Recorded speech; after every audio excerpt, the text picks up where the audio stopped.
Afternoon, everybody. Thank you for joining us for what is almost the last session of the day, and we were rather fearful, given that it was getting late, that with the drinks starting in half an hour or so, we would see a small audience, but we're actually delighted to see so many people here. My name is Trevor Watkins. I'm the Global Head of Sport at St Masons.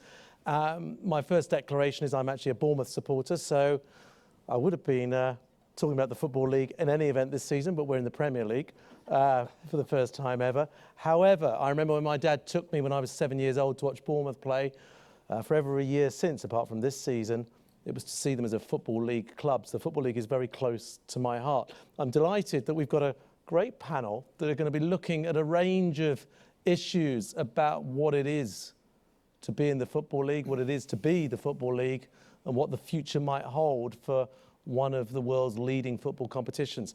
Sean Harvey, the CEO to my left. Sean has got a long, detailed background within football and is never shy of opinion, but from your time as Leeds United CEO and now in running this organisation. Mark Browning, ITN Productions, now a very key partner of the Football League and doing some fantastic stuff within football and sport generally. Paul Barber, CEO of Brighton and Hove Albion Football Club, and again with a tremendous background, having been at Spurs, Vancouver, and will bring an insight from what it means to be top of the Championship of the Football League at the moment, although he keeps telling me that is going to jinx the whole season. And at the very end, Nick Sykes, branding expert, Future Brands, who again are a key partner of the Football League and beginning to do some very exciting work with them as a competition. We have got 43 minutes and 27 seconds to debate and hopefully bring out some key issues. We can't see you that well because the lights are shining down, but I'm told there are microphones out there, so we'll be delighted to take questions on most subjects. I'll act as moderator on that, but hopefully to get some great debate. But I mean, first of all, Sean, I'm going to turn to Paul and say, Paul, you are top of the Championship, so we're here to talk about the Football League, but you're desperate to get out of it. Definitely, yeah. It's a great league, but the prize above us is massive. The competition around us is probably even bigger. So to be top after 5 games is great, but it would be better to be top after 45 games, preferably 46. So on a serious note, Sean, this competition, joking apart, every year you have the opportunity to put 3 of your members, and I said last season Bournemouth happened to be one of them, into what is seen as the world's most lucrative sporting competition. But you also take members from the conference, national game coming in. Set the scene for us. The Football League, give us a few facts and figures about how important it is in the world. The Football League is actually it's actually 127 years today since the first Football League games were played on the 8th of September. And it's a truly wonderful competition. It is arguably the most competitive, and it certainly carries the biggest single prize for success. And as you've heard Paul say, the majority of the clubs in the Championship actually want to get out of the Football League. They don't want, but do they want to get out of the Football League or into the Premier League? Now, we shouldn't look on that as being a weakness. It's actually the strength of the pyramid in this country. And, we listened, and I'm sure many of you have sat here and heard La Liga talk about their plans for marketing expansion because they want to take on the Premier League. They should try living with the Premier League in their own country. Yet we go toe-to-toe with them every single Saturday in the appeal for fans inside this country. 16.3 million fans came through the turnstiles at Football League clubs last season. Yes, there's 1,651 games, but the reality is people up and down the country go through our turnstiles to watch what is an absolute wonderful competition. And whilst we look at clubs like Brighton and many of the others in the Championship wanting to leave us to get to the Premier League, we do take 3 clubs each year from the Premier League back into the Championship. There's no amount of marketing can ever create that level of expectation and actually competition. Equally, below us, the National League, as it's now been rebranded, are providing 2 clubs each season from the ranks of non-league football to play in the professional game. People ask me why the Football League's vibrant. In 2 minutes, you've just had the answer. So Sean, I mean, that's 5 members changing every year. Roughly speaking, how many clubs have actually gone to the Premier League and come back down now? Well, I think the most recent statistics with your club Bournemouth actually getting promoted, I think there's now been actually over half the clubs have now played in the Premier League. So that's a sample of how many clubs have actually reached that particular objective. And of course, you can only have 20 in any one season. So ultimately, the numbers will always flux. But that's the actual strength of the competition. That first day of the season, everybody's recruitment goes on about trying to get promotion, whether that's from the Championship to the Premier League, from League One to the Championship, because that's a very significant change now in financial gains. League Two to League One, National League to League Two. The pyramid works, it drives interest, it keeps matters going. And the advent of the playoffs to bring that drama at the end of the season and create the £120 million game is something you cannot actually comprehend when you actually start the season. And just for the benefit of people from different countries, you run playoffs in each league. You've got 3 leagues, 24 teams in each league, playoffs in each league. That's right. So the top 2 from the Championship and League One are promoted automatically. It's actually the top 3 to get promoted automatically from League Two, and the next 4 teams in the division play in the playoffs. The winner and the finals are played at Wembley over May Bank Holiday weekend. Get promotion. So Nick, is this a branding nightmare or a branding dream for you? Well, I think, as Sean has very well expressed, it's branding from a position of huge strength. One of the largest, if not the largest league in the world, a very solid fan base with a great product that's a very exciting product. And in fact, in the course of some of the work we're doing, you look at the unexpected nature of the Football League versus, shall we say, the profession of the Premier League, and it's terribly exciting. And I think the other difference for those of you who were in the last session is, the Football League is not trying to become not the Premier League. It's a very strong thing in its own right. And that's what makes the rebrand very, very exciting for us. Because you don't just have the league competition, do you? I mean, there's cup competitions. Yeah, there's the Johnson Paint and the Capital One Cup as well. So, and obviously the playoffs. So there's a degree of properties to look at how they sit with the Football League, how they should be branded, how they should be taken to market, and what jobs they can do in attracting new and interesting audiences. And Mark, we're going to come to you in terms of looking at what you're doing in technology terms a little bit later on. But as being involved in the broadcast industry, how appealing is the Football League now as a product? It's the most appealing it's ever been, partly because it's now more available than it's ever been in the way it's being produced. And it's now on a prime-time Saturday night channel as well, which just increases the exposure of the brand. That's the first time ever that it's been this early on a Saturday night. Is it not 9 o'clock on? Which benefits both fans and brands and sponsors of the clubs. So if you're a commercial director in a club, you're now on prime-time television. And big impact, because if I'm a fan, when can I see highlights? Are they on pretty quick after the games now, Sean? Well, I mean, the main highlights program's at 9 o'clock on Channel 5. But the move to Channel 5 from the BBC was seen by some as being a little bit risky. Do you take on, do you try and do without the strength of the BBC, the follow-on audience from Match of the Day? But we decided that what we needed to do was to try and take the Football League to a different audience. Ultimately, most people, by the time they get to 40, 45, have probably decided which club it is they're going to support. And there's no amount of external influence is actually going to change that. What we decided we needed to try and achieve was get to a younger generation, actually, in the UK. So how do you do that? Well, what you've got to do is try and get your highlights on free-to-air TV in front of fans before they get to see the Premier League, to give the parents the chance to instill their actual beliefs and the club that they've supported for all the years in front of younger fans.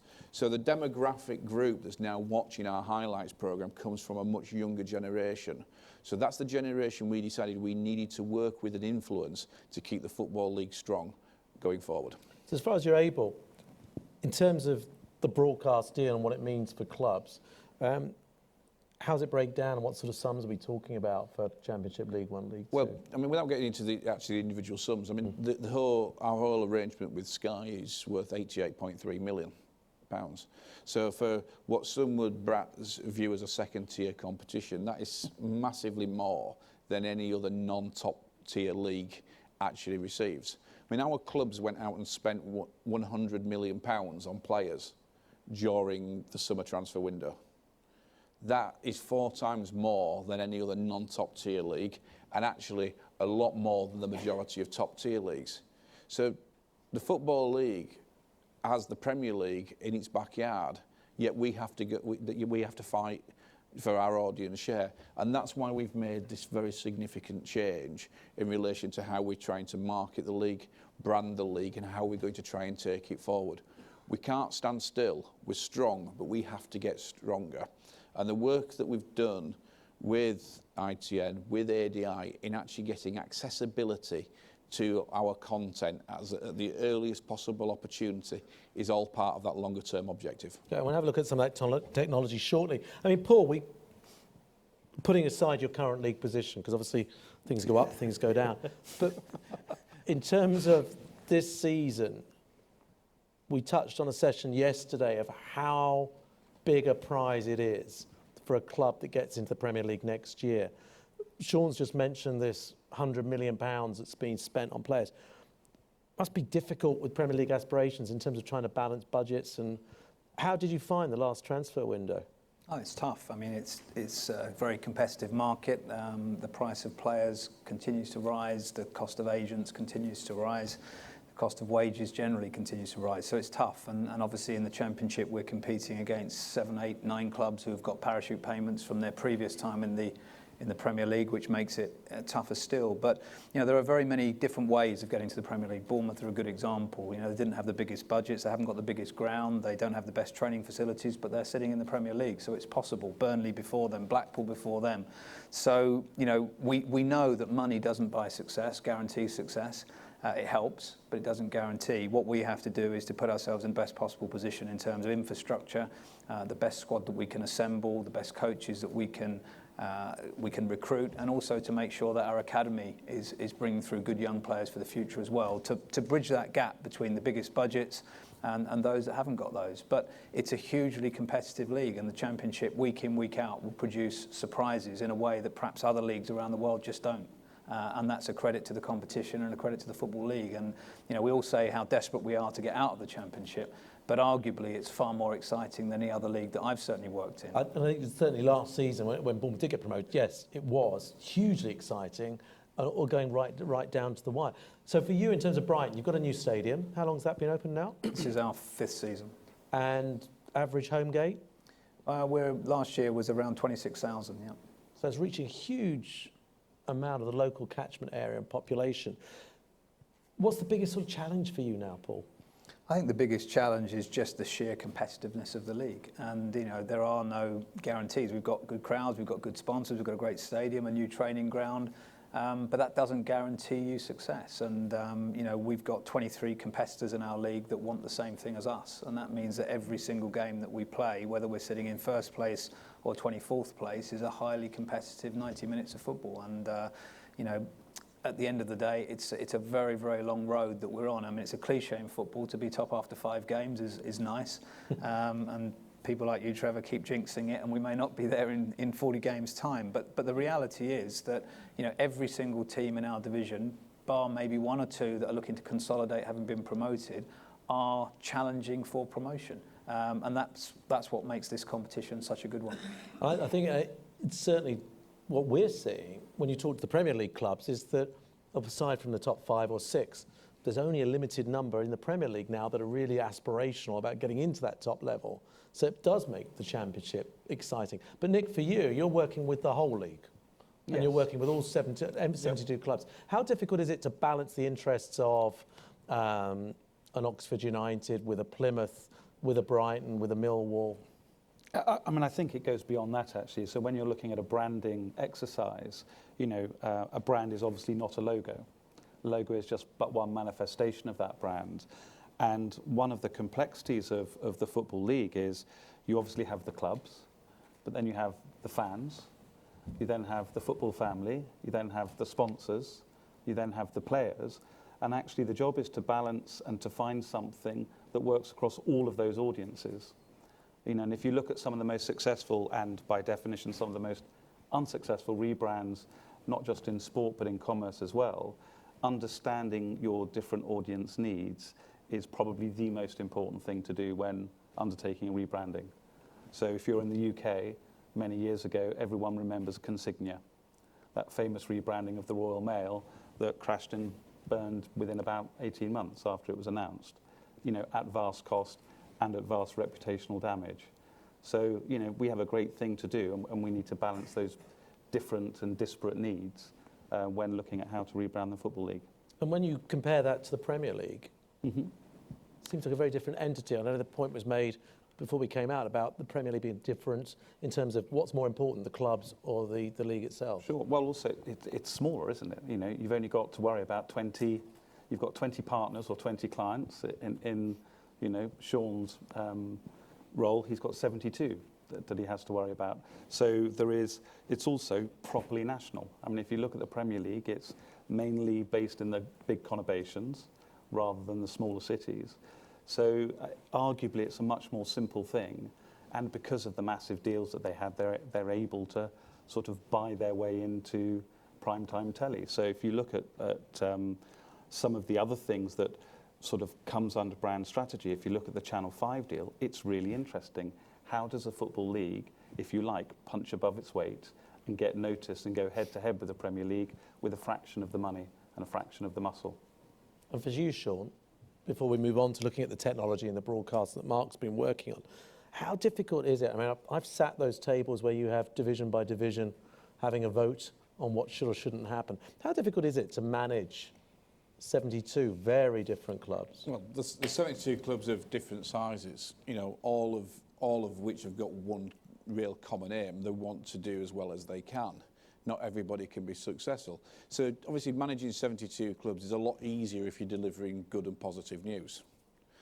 If you're not delivering good and positive news, it is always more of a challenge. And usually football clubs are owned by individuals who by definition have been successful in their own specialist field of business. Not many of them are used to actually being told what it is that they should actually do. So not only is there 72 clubs, you've got 72 very different characters that actually run these clubs. You've got those that are for a collective, and then you've got the radical members as well. So actually finding a middle ground is actually the biggest challenge. And as I say, it gets easier if you're delivering positive news. But you've got to take clubs on a journey with you. You can't always get things right. You can't always deliver increased revenue. You can't always deliver increased audience figures.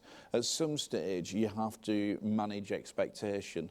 And I think what we're trying to do is we've been taking clubs on an absolute journey with us as to what we're trying to achieve, and actually getting them to buy into the strategy behind our objectives rather than just the final result actually does help ease that path. But it's certainly not easy, and as many people have turned around and say, how do you manage 72 clubs? Well, the answer is day to day, you know, and ultimately sometimes the outcome actually manages where you have to take the discussion. And, you know, in doing that, if you're successful, we'll carry on growing, and that's the objective. So we'll come back to some of the finance a little bit later on. But Mark, for you, from a broadcast perspective, dealing with the clubs and the solutions you've been providing, at a general level, have you found a different sort of approach from each club, or have... Well, so far we're 5 weeks in, and just for the benefit of those who don't understand the difference, the old model was a camera operator on a gantry filming a game with a tape or a card in their camera, and then they'd finish the game and they'd get in their car and they'd load up their kit and they'd drive somewhere and they'd get it out and they'd load it into another machine, and then they'd start editing it, and it was 3 hours later, and then they'd send it to someone else, and then it might arrive at the broadcaster by 9, 10, 11 o'clock at night. And clubs following that. So, for example, the footage now is available on Sky, and the goals are available on Sky as they're happening. And the difference to what we've introduced, and the reason we're in this space as a news organisation is it's very similar. It's connecting multiple feeds, telling stories, doing it live, doing it fast. Is the camera operator now on a gantry plugs in a cable to the ADI dark fibre network, which is highly secure and resilient, and that footage is in real time available. So the editing now and the footage now is done remotely and real, and is available in real time for stakeholders to get hold of. So now that completely changes the ecosystem and the commercial model. So 3 o'clock on a Saturday afternoon, Brighton Hove Albion are playing. You've got your people there, they're filming, and that content is there to be used. Well, it's not available. It's there in real time. It's not. There's a restriction on when stuff's available because of the rights. Subject to restrictions. But yeah, in principle, it's available to whoever wanted it at that point.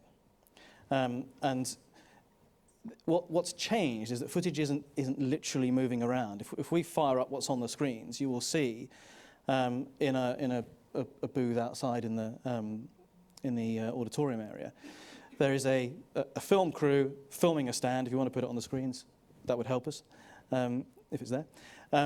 And the footage from this auditorium is now going from those 2 cameras that are in this auditorium out of this building to a data center. This person here, and you can see that we're on that screen, is not editing footage on his machine. He's editing footage from these 2 cameras that has gone to a data center. And he's doing that in real time. And that, if you imagine, from a sports rights perspective, completely changes it. Vastly reduces cost, it rapidly increases time, and it makes available new commercial opportunities. So this data, how many games are you roughly covering? All the games. So on a Boxing Day with the Premier League, we're doing it'd be 50 OBs. So 50 outside broadcast, simultaneous coverage being uploaded, and that is then used by Channel 5. Well, it allows the rights owner to have a deal that is in prime time. It allows the clubs and the fans to be able to access footage in real time. And what it really does is it gives, in this case, the league, it empowers them to take control of their rights and their content. And they now have the control over that, and they can decide what deals they do, who they do them with, and when they do them.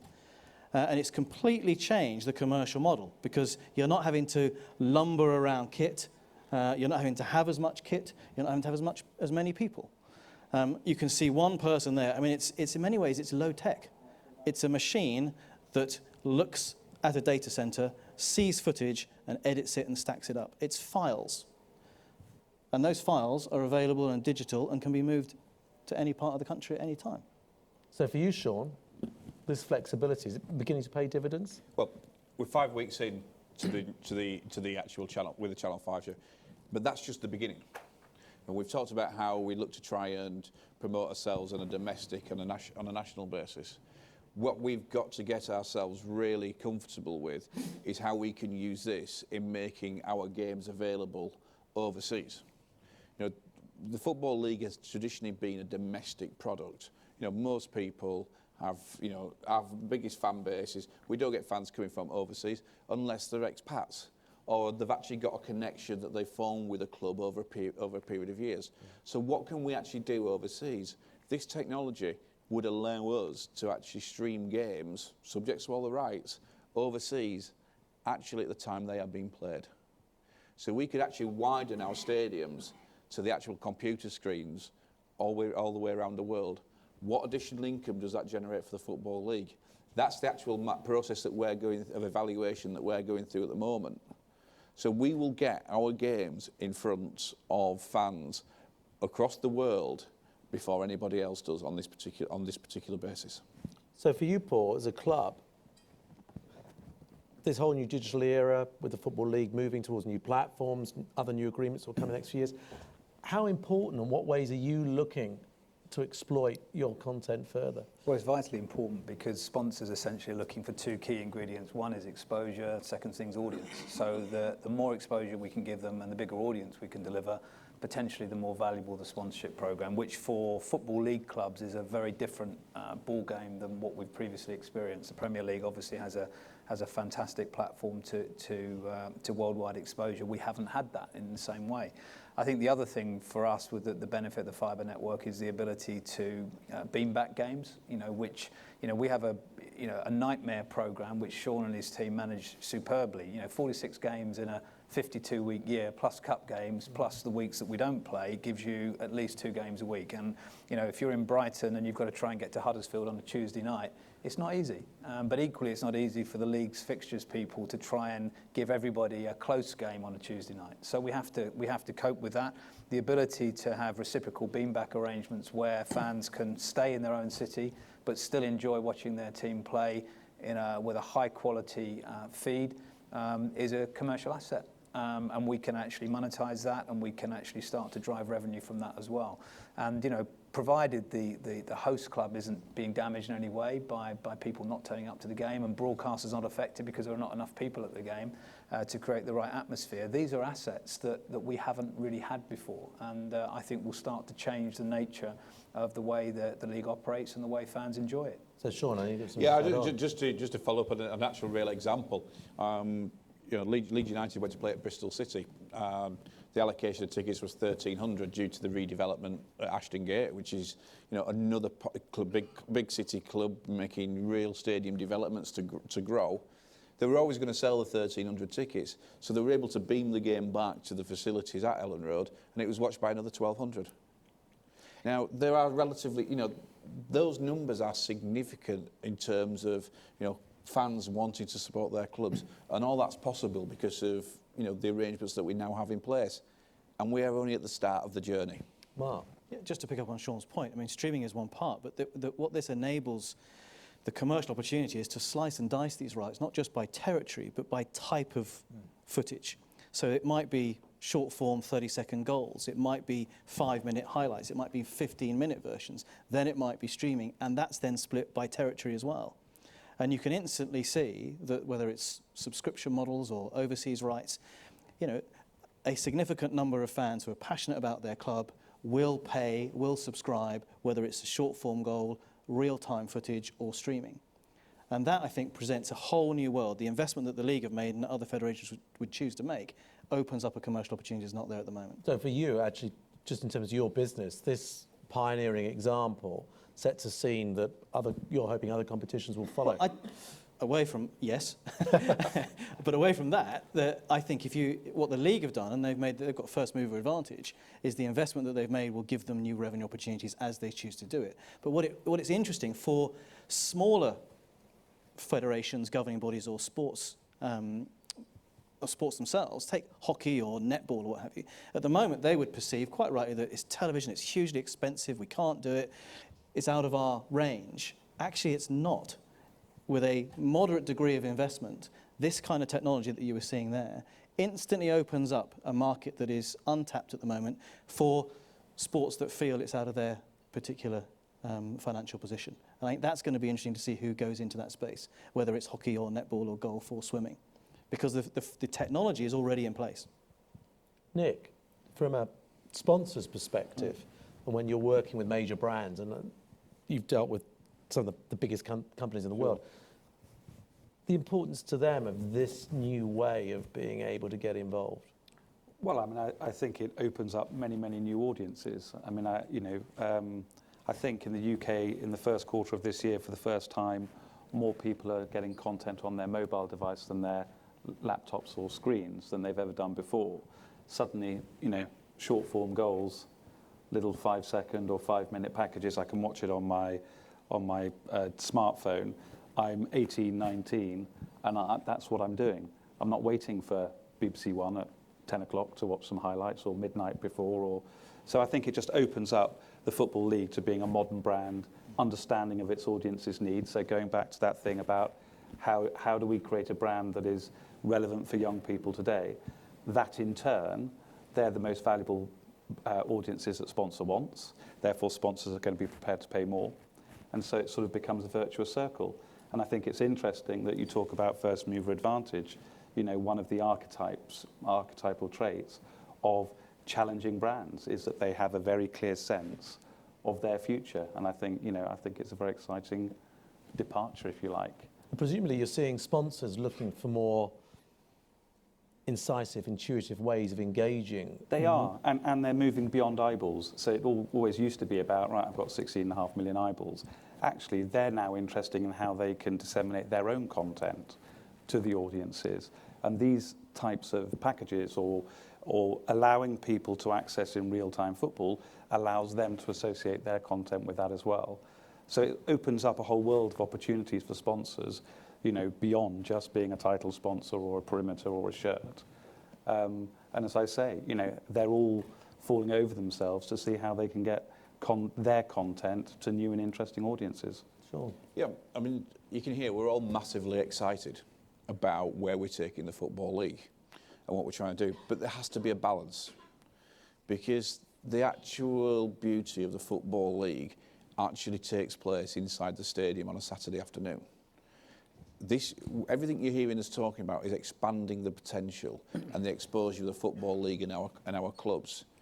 The single biggest area of income generation, however, for the Football League clubs still comes through the paying audience at the turnstiles. So we always have this very difficult balance. The technology is great. It is going to give us opportunities that we couldn't previously perceive. But one of the actual things that we're looking to underwrite is actually the attendance inside the stadium. So we want to expose people to the Football League for the with the purpose of driving them through the turnstiles. Our clubs last year took £213 million through their turnstiles.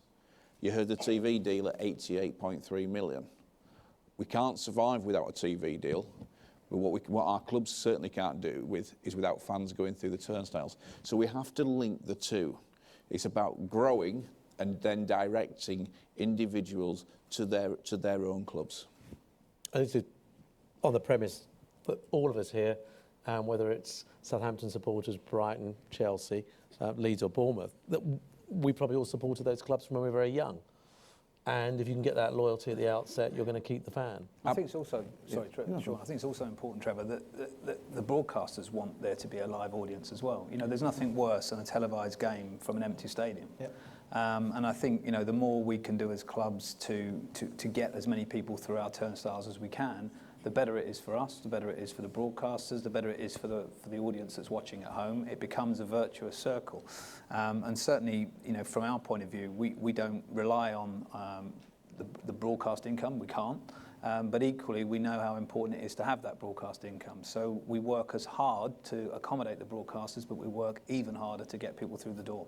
And do you find that, so just as fans, that there's an insatiable desire, the more and more content you can provide, the more and more things you can give, the more they get taken up?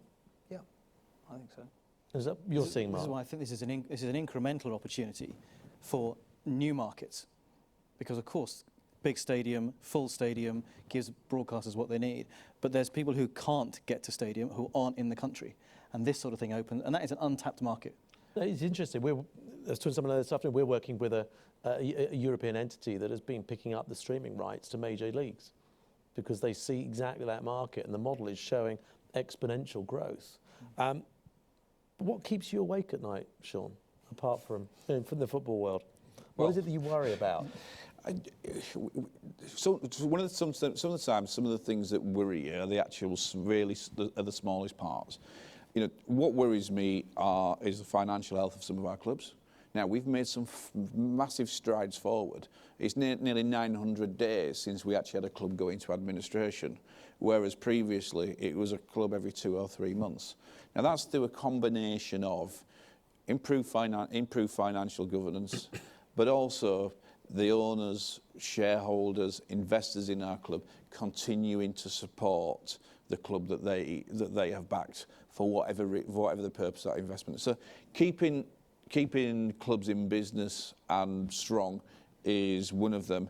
And I suppose, the other real challenge, unfortunately it's not hit England in any way, shape or form, there's been allegations, is that football and the Football League in particular will lose its appeal if fans coming through the turnstiles cannot ever genuinely believe what they see on the pitch is real.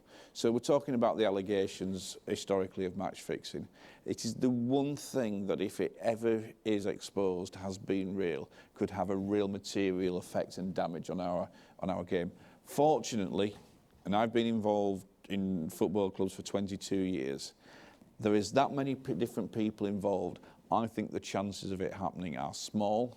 However, the net effect, if it did happen, would be so great that we would never allow complacency to get in the way of ensuring that the product is always genuine. You know, players will always slip and, you know, let a forward through to score a goal. Somebody will always miss an open goal. And fans in this country at this moment in time turn around and say, "Blimey heck, he should have done a little bit better there." There is never the suggestion that anything else was afoot. So the things that keep me awake at night, potentially, first of all, keeping clubs in business, and secondly, keeping the product genuine. Taking out your first point, are you disappointed that, you can't comment, just the rules have changed and the financial rules have been slightly relaxed, allowing clubs to spend a bit more to chase that promotion dream? What do you mean? You mean our financial fair play rules? Yeah. I don't think I'm disappointed, because ultimately those changes were put into place in consultation with the clubs. And you know, as long as owners are prepared to support and back their clubs, which they are, and they are doing, then there has to be a limit. But ultimately, as long as we're satisfied that the clubs are actually sustainable, then that's the way forward. I mean, the other thing we talked about a competitive nature of the Football League and the Championship in particular, you know, because we've been focusing on, you know, where Paul and Brighton are at this moment in time, is that the actual Premier League want to see a competitive Championship. They don't want certainty at the start of any one season which 3 clubs are going to get promoted. They want to see a door which brings new clubs. You know, they were absolutely delighted when Bournemouth got promoted. It's a new club to the radar. It brings something else. It gives them another opportunity. And that's one of the reasons why, through a solidarity agreement, which is now contracted with the Premier League, the Football League will benefit from approximately £100 million. Again, just so people know, that's an agreement that's legally binding between you and the Premier League. Absolutely. So any club who is not in receipt of a parachute payment receives a significant payment from the Premier League. Ultimately, the figures aren't known exactly as yet, because it will be based and completed when the Premier League have sold their next lot of international rights.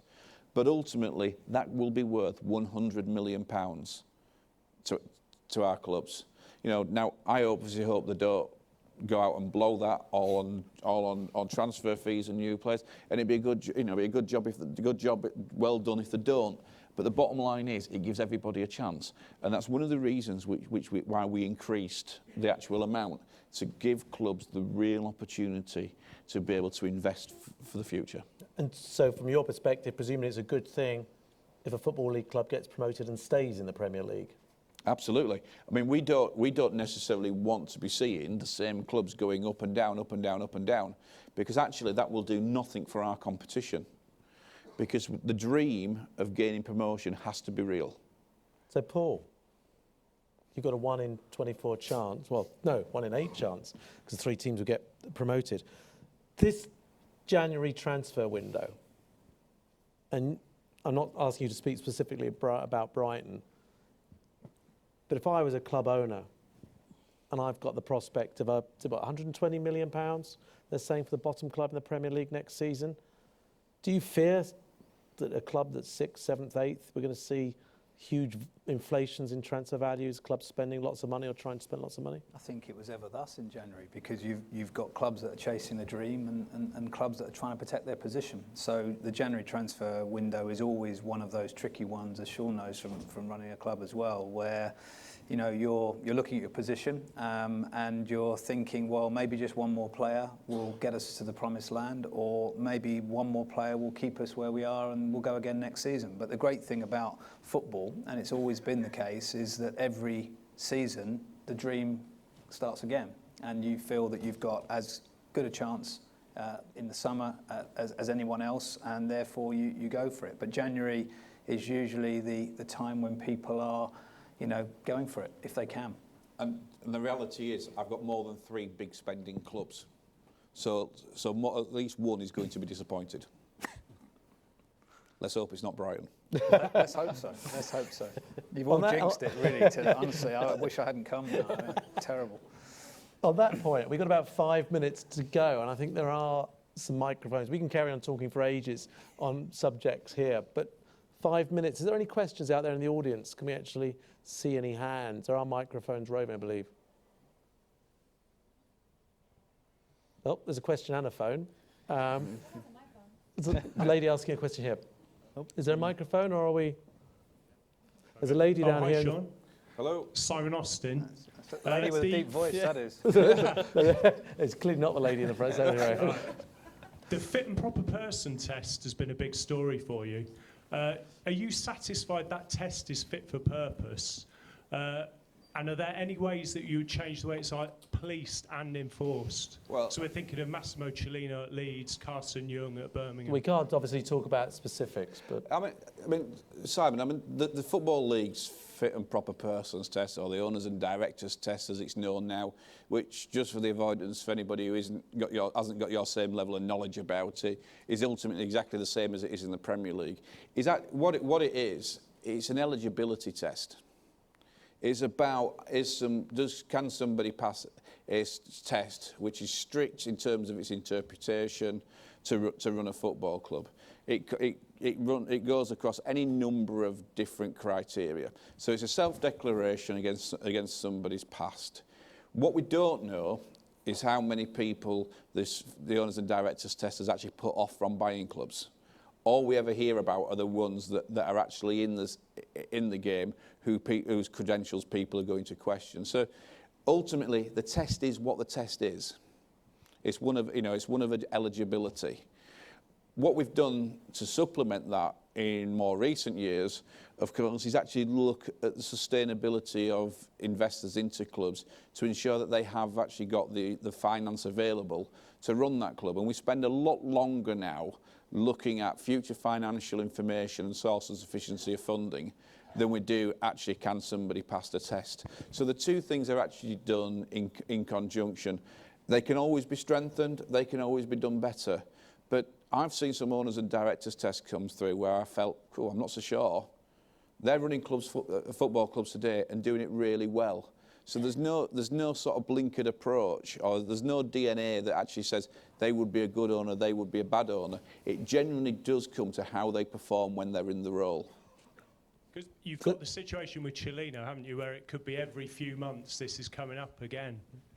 Well, there's a set of criteria, and there are certain events that could lead to a disqualifying condition, at which stage an individual, not just Mr. Cellino, anybody wouldn't be able to run a football club. So it will keep happening, but that's what the test's there for. The test is there to ensure that ultimately those running their football club are capable of passing that test, and that test is the one that's been approved by the football authorities in this country. Right, we can move on to another question. Lady in the second row now. What was the resolution of QPR not paying their fine for breaking the financial fair play rules? We are not going to comment on that because that's under legal process, and I said on behalf of the panel I wouldn't put them in that position, so I'm afraid we can't discuss that. Question, second row here. Hi, James Green, Kantar Sport. I was just wondering, how closely are you related to Channel 5 and their showcase of your product, and do you work together to best showcase Let Mark perhaps answer that one. Well, we're the production partner for the Football League, and the Football League have a contract with Channel 5 as a broadcaster. Our commitment is to produce the footage and to get it to whoever, all the stakeholders, Sky, the production partner for Channel 5, and others. So that's the way the relationship is structured. We have a contract with the Football League as their production partner. But to answer the question very quickly, we work closely with Channel 5. I mean, there's a weekly meeting that takes place between the members of staff. You will have seen some of the editorial changes from Show 1 to Show 5. The fact that Channel 5 committed to actually putting the show on with just League 1 and League 2 games this weekend over the International Week is something that has never happened before. And it's there to show the depth and breadth of the Football League. So it's definitely work in progress, but it's work that we're confident is going to get us to an end result that we can all be proud of. Gentleman, end of the second row there. You just say who you are and where you're from. Yeah, hi, my name is Thomas. I'm from Ticket Beach in Spain. I'm kind of a football freak, and I watch the championship because I'm a Fulham supporter. So it's a really exciting product, okay? I really congratulate you for that. My question is not about business related, but would you agree if I say that you can actually see more genuine British football in the championship than in the Premiership? Because nowadays you see like the Premiership is more like a Spanish kind of football, but in the championship you can see direct football, crosses to the area, wingers. Will you agree with that, or? So, Paul, is this a traditional British football in the Championship these days? I think it's a variety. I think there are some teams that will play the type of football you're talking about that you'll see in Spain or you'll see in the Premier League, and there are other clubs in the Championship, because of the players they've got, that will play a more direct style. I think, what I enjoy about it is that from one week to the next, it varies. And sometimes in the same game, you'll see various different formations and very different styles of play. So it makes for an exciting game and exciting competition. Nick, I mean, is this a uniquely British offering you're taking to the world, or a global offering that has a British ingredient? No, it's a British offering, but we will take it to the world. The Bentley of football. But any more questions out there? Lady in the middle at the back. We'll have 2 or 3 more, and then I'm conscious that people will no doubt be wanting to disappear off. Hi, I'm Emma Shaw from Couchman's. You were talking about clubs that kind of yo-yo between the Premiership and go back down to the Championship, and they obviously receive parachute payments. Those clubs obviously have a lot more money than sort of certain clubs that are kind of been in the Championship and are kind of stuck there and haven't really had the chance to move up. I'm aware that FIFA have extended the emergency loan system until the end of this season, and they keep extending it season by season. But how do you sort of envisage that when that does come in, will it cause damage to certain clubs that don't have the money to be able to bring in players and they can't loan good talent from Premiership clubs? So, abolition of emergency windows, what's the effect? So let's have the fact. You've put it forward right. The fact is that there will be no emergency loans after the end of this season. There won't be any further extension. To get the extension for this year, we effectively said that will be the last time that we ask. The reason we got the extension on this basis is that we needed the time to be able to adjust. Now, who is going to be the biggest beneficiary, or indeed the biggest loser, of emergency loans not being available? Is it going to be clubs in the Football League that can't take players in on a short-term basis? Or is it going to be clubs in the Premier League who have got excess players who can't find anybody where for them to play? So there's a real balance. And I actually think one of the things that will pan out over in a period of time, it won't be next season or the season after, is that a number of younger players will have to take a view. Do they want to be footballers and actually appear on a Saturday afternoon? Or do they want to be footballers in a squad who may at some stage play on a Monday lunchtime in a development game? So there's actually a big change coming forward as to how that dynamic's going to work. Personally, I'm not upset that emergency loans are going to disappear. I think there are short-term challenges for some of our clubs to ensure that they start the season with sufficient players. You can still loan players from window to window. So ultimately, I think we're going to see more stable squads, and I actually think more young players will get a chance as a result of it. And coming to our friend from Spain who's talked about his love for Fulham and Championship football, the Championship isn't second rate in England. It's different to the Premier League. And the opening day of the Football League season, more than 80% of the players in our competition were classed as homegrown. That doesn't mean they're eligible for England. Let's not confuse the two. But ultimately, the opportunities are there. We can create opportunities. What we need is players to see that that's the best way to success. Any more questions? We've got time probably for one more. Well, we've got 2 hands up, so we'll take them both. Gentleman on the end and then gentleman at the back, and that will be that.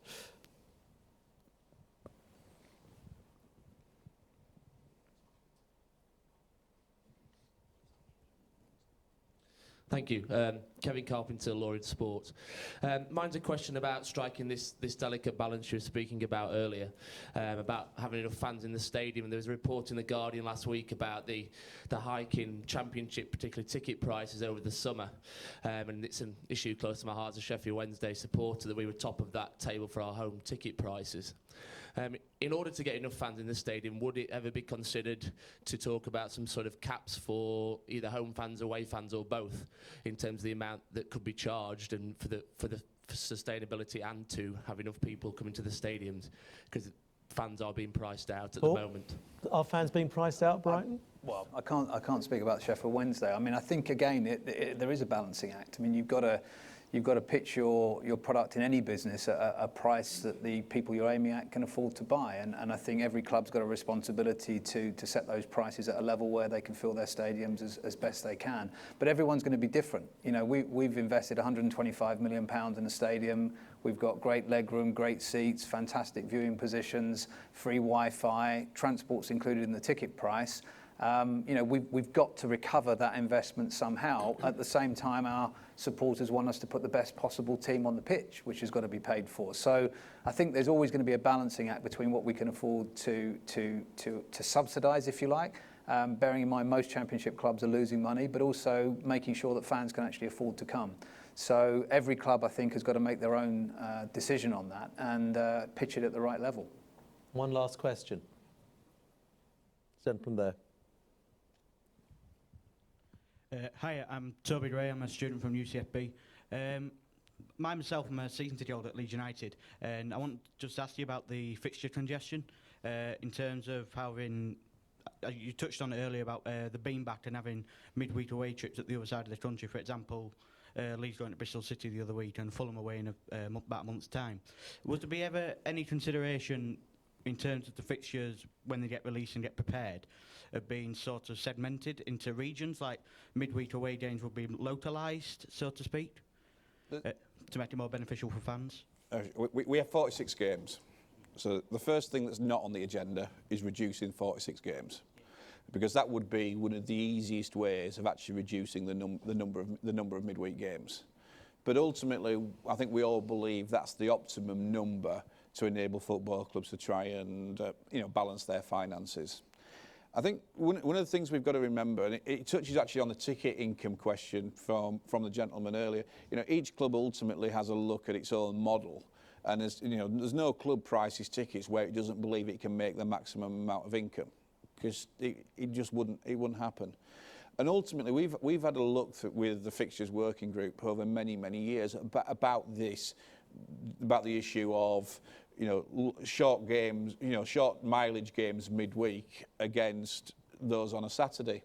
And the conclusion that was actually arrived out of a game at Ellen Road. One year, Hull City came on a Tuesday night to Ellen Road and brought 1,250 fans. On a Saturday, they brought 3,000 with them. Now, when you look at travelling, so that's a short distance over a midweek to a Saturday game, where there was a lot more people in the stadium because it was a Saturday from the visiting club. And as you'll know from your supporting of Leeds, and I'll know from 9 years of working there, Leeds' fan base comes from far and wide, so the tendencies are always higher at the weekends. So there's actually a positive move to try and keep more local games at weekends. So the flip side of doing that, by definition, means there's longer journeys during the week. But the financial impact of playing games at a distance midweek is less significant when compared against playing local games at weekends. So whilst if you're a fan that wants to travel the length and breadth of the country to all 46 games, it can actually look that you're being penalised for your loyalty. But actually what's really happening is your club is actually benefiting from local games being played at weekends. And on that note, what's been a fascinating 50, 60 minutes of discussion from a branding, participating, broadcasting and organisation perspective. I think Football League is exciting. We've heard a lot of deep thoughts. I'm sure the guys will be very happy to chat to anybody who comes down to the front who wants to ask any questions we couldn't do. But for now, please show your appreciation for their contribution.